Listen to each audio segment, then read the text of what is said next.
We talked about why it's important that adults support the rights of children. Provincial Court Chief Judge Tom Crabtree is a great adult ally.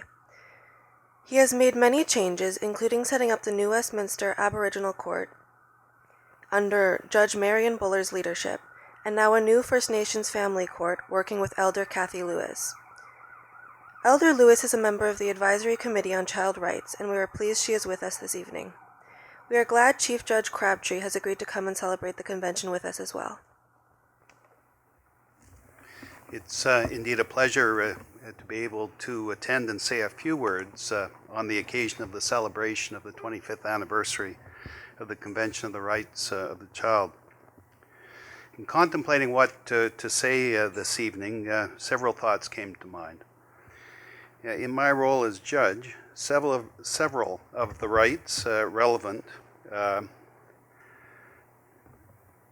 as a presiding judge.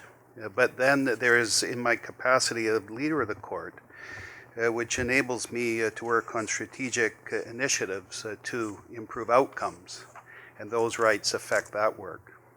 The two rights that I would focus on are the child's right to express his or her views freely in all matters affecting the child, and the right for children not to be separated from parents except by competent authority when it's in their best interest, and as well the right of every child to enjoy his or her culture. So let me begin by saying that the rights of the child to which I refer are significantly impacted unless we are able to provide timely access to the appropriate forum where those rights are to be mediated or adjudicated. In my view, the ability to provide timely access is fundamental to our duty to ensure that those rights of the child are appropriately addressed and enhanced. It's perhaps trite to say, but important to bear in mind, the old phrase, justice delayed is justice denied. In the criminal context, when a trial does not occur within a reasonable period of time, the person charged has a remedy, a judicial stay. In the family or child protection proceeding, delay has no remedy, but it exacerbates an already stressful situation for the parties to the litigation and can have a traumatic impact upon the child. The inability to address cases in a timely way, whether it be the allocation of parenting time and access or a determination as to the removal of a child from a family, either temporarily or on a permanent basis, weighs heavily on the child, can interrupt the child's development, cause significant stress in the child's life, and impair relationships amongst the family. For these reasons, the court works hard to do what it can to provide timely access. While not suggesting that we've accomplished that goal, I'd like to just briefly discuss ways in which we've tried to facilitate that goal.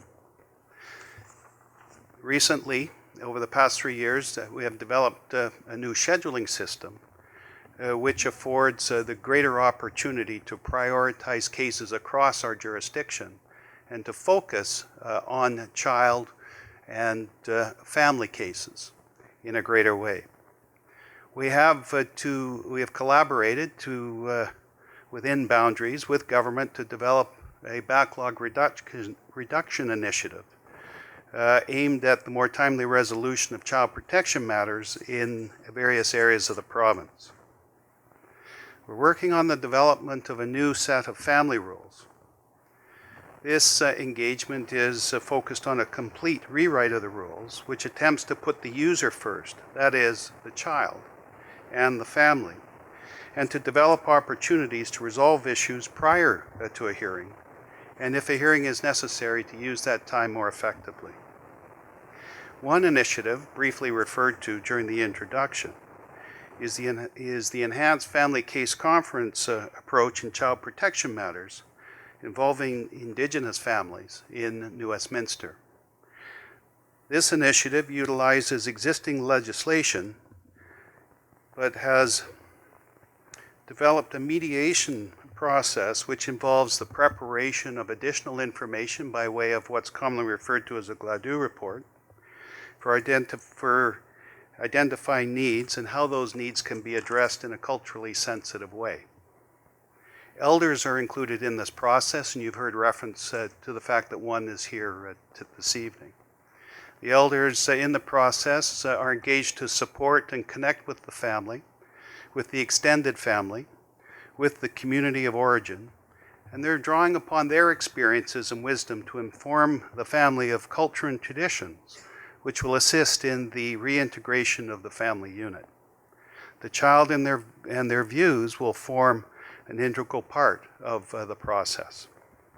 This initiative is one small step where the court is engaged in attempting to facilitate a culturally sensitive response to the overrepresentation of Indigenous children in the child protection system.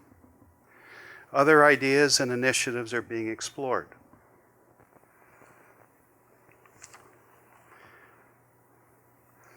As we look ahead, challenges that still confront us include, and where I would like to see more progress, is in the increased awareness in practical terms to facilitate the child's right to express their view. Here, ongoing judicial education can play an important role to create an awareness of interview techniques and ways in which such views can be appropriately obtained. Court orders that are not just appropriate, but also sensitive to the particular child's circumstances. Integration of court orders within the court and between courts so as to minimize court appearances, minimize the confusion created by orders as between the criminal sphere in terms of bail orders, probation orders, and family orders as they relate to the child. Increased sensitivity and awareness to cultural issues, particularly of Indigenous children and the intergenerational trauma that's impacted on family and children as a result of residential school system and the 60s scoop. Here again, judicial education is critical to creating an awareness of what occurred and the impact it has had on Indigenous peoples.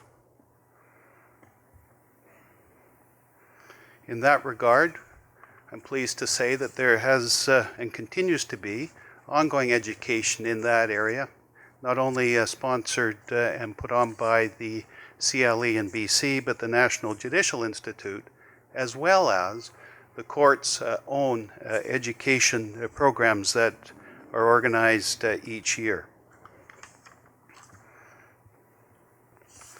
One final issue or emerging issue, which has been the subject of many comment over the past several years, is the increasing number of self-represented litigants appearing in courts, particularly the family courts. This, in many respects, is part of the new frontier in terms of addressing access to justice. Navigating a system, particularly in the context of the breakdown of the family unit, or in those circumstances where the state has intervened between child and parent, is a difficult one to work through, particularly when overlaid with the emotional components that these cases give rise to. It is in this realm that I see the proposed CBA Child Rights Toolkit will be a very useful component and a resource, not just to lawyers and judges, but to litigants who represent themselves. While this is clearly not the complete answer, it will assist to inform readers in many different areas of the law and will provide a foundation of basic information on the nature of children's rights, overarching principles, and constitutional considerations. At its core, the toolkit will provide practical suggestions on effectively working with and making decisions regarding children and youth. This event this evening serves as a useful reminder of the importance of children's legal rights, included those articulated in the UN Convention, including the child's right to be heard and to participate in a judicial proceeding.